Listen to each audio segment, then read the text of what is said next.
بايتو شودن كاب أبالات داعش ودنوان نزتولد قلعو مصايኦም بزملكت صباح كتعك كايديو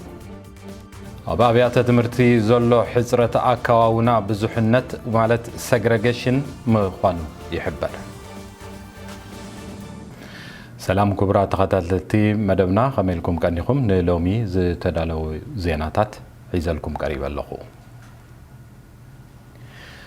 بايتو شودن كاب أبالات داعش شودناوان زتولد قلعو مصايኦም بزملكت كتعك كايديو ፖለቲከኛታት ሾደን ጉዳይቶም ኣብ ኢራቅን ሶሪያን ካብ ኣባላት ናይቲ ኣሸባሪ ጉጅለ ዳዕሽ ኮይኖም ክንቀሳቀሱ ጸንሑ ሾደናውያን ዝተወልዱ ህፃናት ናብ ሾደን ይመለሱ ዶ ዋላ ካለ ኣማራጺ ይወሰድ ኣብ ዝብል ኣዋጣሪ ሕቶ ኣብ መንጎ ሰልፍታት ሾደን ክትዕ ንምግባር ንጽባሕ 12 መጋቢት ባይታኡ ክትዕ ንምግባር ቆጽራ ተታሒዙ ምህላው ካብ ባይቶ ሾደን ዝተረኽበ ሓበሬታ ኣመልኪቱሎ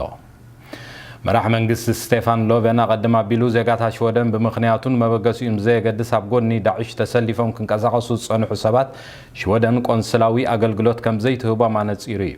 ይኹን እምበር ነቶም ኣብ ሾደናውያን ናይቲ ኣሸባሪ ጉጅለ ዝተወልዱ ቆልዑ ግን መንግስቲ ውዱእ ዝኾነ ናይ ፍታሕ ውሳነን መልስን ከም ዘይብሉ ሓቢሩ መንግስታዊ ምንጭታት ሾደን ከም ዝሓበርዎ ኣብዚ ጉዳይ ህፃናት ሓደ ሓበራዊ ሃገራዊ መደብ ክህሉ ከም ዝደሊ ይንገር بتماساسال درجة حبرة أوروبا بزجوداي حصانات بزملكت حبراو سنة نموساد زي وج مخكري كايد كم زلوت أبصابات يملكتو من محدار يونيفرسيتي لوند بمثلال فتنا نزترخو شوعات تمهارو سجوج مخانو جليسو ኣብ ሉንድ ዩኒቨርሲቲ ኣብ መንጎ ትምህርታዊ ፈተና ካብ መርበብ ሓበሬታ እንዳቀድሑ ክሰርሑን ከለዉ ዝተታሕዙ 7 ተማሃሮ ከም ዝስገጉት ሓቢሩሎ መምሕዳር ዩኒቨርሲቲ ሉንድ ንጋዜጣ ሲድ ስቨንስካ ኣብ ዝሃቦ ሓበሬታ ቶም ዝተታሕዙ ተማሃሮ ኣብ ሓደ ሽሙኽ ግለጽ ዘይተደለየ መርበብ ሓበሬታ ብምውካስ ንዝተዋህቦም ፈተና ክሰርሑን ከለዉ ከም ዝተቃልዑ ኣፍሊጡ በዚ መሰረት ካብቲ ዩኒቨርሲቲ ክስገጉ ምዃኖም ነጊሩ ኣሎ ኣብ መጀመርያ ዝወርሒ ሃገራዊ ቆንስል ንላዕለዋይ ትምህርቲ ሾደን ብዛዕባ ሓት ሰባት ናብ ዩኒቨርሲቲ ሾደን ምእተው ምስክርነት ኣመስሪሖምን ኣታሊሎምን ዝተረኸቡ 20 ተማሃሮ ካብ ዝተፈላለየ ዩኒቨርሲታት ከም ዝተሰጎጉን ካልኦት 200 ጉዳያት ውሳነ ኣብ ቀረባ ግዜ ክወሃቦም ትጽቢት ይግበር ከም ዘሎ ተፈሊጡ ዓለምና ካብ ከላ ነድሕን ብዝብል ዝፍለጥ ዓለማዊ ምንቅስቃስ ብናህሪ ዓቢ በምህላው ኣህጉራዊ ክትዕ ይፈጥር ኣሎ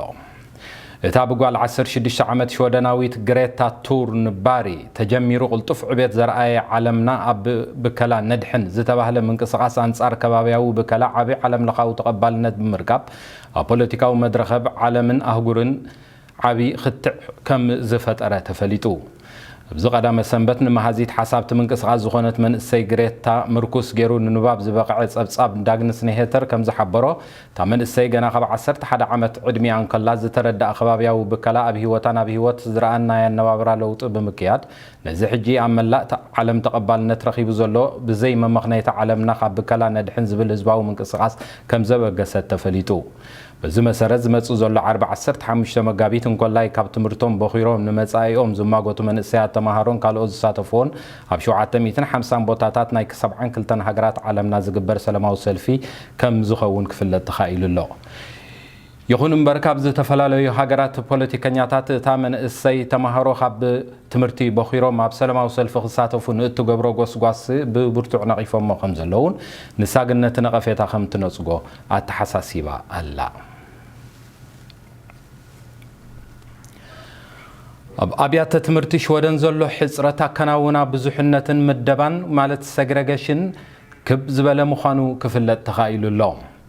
ኣብ መላእ ሃገር ዝርከባ ኣብያተ ትምህርቲ ኣብ ምደባ ተማሃሮ ዝረአይ ሕጽረት ምድልዳል ብዙሕነት ሰግሬጌሽን ኣብ መስርሕ ምምሃርን ምስትምሃርን ዘለዎ ኣሉታዊ ውጽኢት ይዓቢ ከም ዘሎን ሃገራዊ ቴሌቪዥን ሾደን ኣብ ናይቲ ማሊ ምሸት ፈነውኡ ሓቢሩ بمسارات حبرتها بزحات بمياه مرتن زتوافر خيلاتن تمهارون الزراريبو زتنا خروج أب أرجعيس وخمس الله زوجي أم فتح زلص أجمع أم مفتر وهد حبرة سب ويكا إنتجريشن زلوا وعنك أفترى عبي أبرس مخانو أما زع خص عبوز الحبرة سباوس أجمع زي الشغل لندخنا ممسو تملكته الله منستر تمرتي شودن أنا إكسترم زي علو تاو معبالنا تاون تاوز يتسرعت تمرتي شودن كيدو ونزلوا سقات كم زجلتن نساب زقداي زي حدا زتوا هذا بوليتيكا وسم معز صارتنا يسرح استراتيجي خمسة اللي يبرها الله ናይ ብዙሓት እምነት ነዚ ጸገም ንምፍታሕ መሰል ምርጫ ቤት ትምህርቲ ወይ ከዓ ስኩል ባል ገደብ ክግበረሉ ኣለዎ ከም ዝብሉ ትጸብጻብ አረጋጊጹ ንብረት መገዲ አየር ኢትዮጵያ ነፋሪት ወዲቃ ብምሕምሻሻ 4,000 ወደናውያን ዝርከብዎም ተሳፈርቲ ሃሊቆም ከም ዘለዉ ክፍለጥ ተኻኢሉ ኣሎ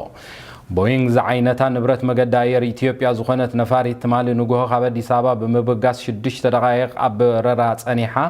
ኣብ ከባቢ ደብረ ዘይት ወዲቃ ብምሕምሻሻ 4,000 ወደናውያን ወሲኽካ ካልኦት ናይ 33 ሃገራት ዜጋታት ዝኾኑ መንገደኛታት ሰራሕተኛታት እታ ነፋሪትን ብድምር 157 ሰባት ህይወቶም ከም ዝሰኣኑ ንመንግስታዊ ማዕከን ዜና ኢትዮጵያ ጠቂሱ ዜና ተሓቢሩ እታ ቅድሚ 4 ኣዋርሕ ካብ ኩባንያ ነፈርቲ ቦይንግ ተገዚኣ ስራሓ ከም ዝጀመረ ዝተነገረላ ዘመናዊት ነፋሪት ጉዕዞኣ ናብ ናይሮቢ ኬንያ ከም ዝነበረ ክፍለጥ ተኻኢሉ ሰመንግዚ መንግስቲ አቪዬሽንን ኢትዮጵያ ነቶም ድሮ ዝተለለዩ መወቲ ቤተሰብ መርድእ ከም ዝነገሩን ናይቶም ዝበዝሑ መንነት መወቲ ጠንቂ ሓደጋን ንምፍላጥ ወግዓዊ ምርመራ ተጀሚሩ ምህላው ኣውጆም ኣለዉ ሎሚ ንጉሆ እቲ ናይ ፓይሎትን መራሕትን ሰራሕተኛታት ናይታ ነፋሪትን ዝተቀድሐ ናይ መጨረሻ ሰዓት ዝርርብ ዝቀድሕ ዲጂታላዊ ስባርታ ቦክስ ወይ ከዓ ጸሊም ሳንዱቅ ተረኺቡ ከም ዘሎ ክፍለጥ ተኻኢሉ ኣሎ አገልግሎት ቋንቋ ትግርኛ ንመወቲ ስድራ ቤትን በተሓደጋ ግዳያት ንዝኾኑን ዝተሰማዓና መሪር ሓዘን ብምግላጽ ንኹሎም ሓዘንተኛታትን ጉዳኣትን ምጽንናዕ ንምናይ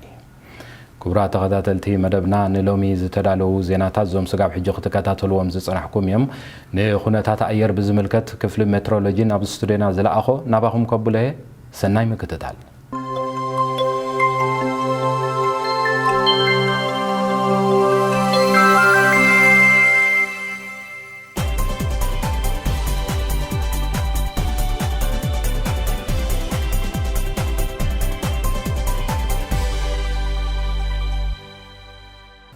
تعذبت مدبنا نلومي زتدالوي مدب ناي زينا بزي ودينا لنا بتمساسال بزمت زلو عربي سقاب نراخم بشمين بشما باستوديو زلو سراحتنياتات نمكتتالكم دامس غونكو سلام كنو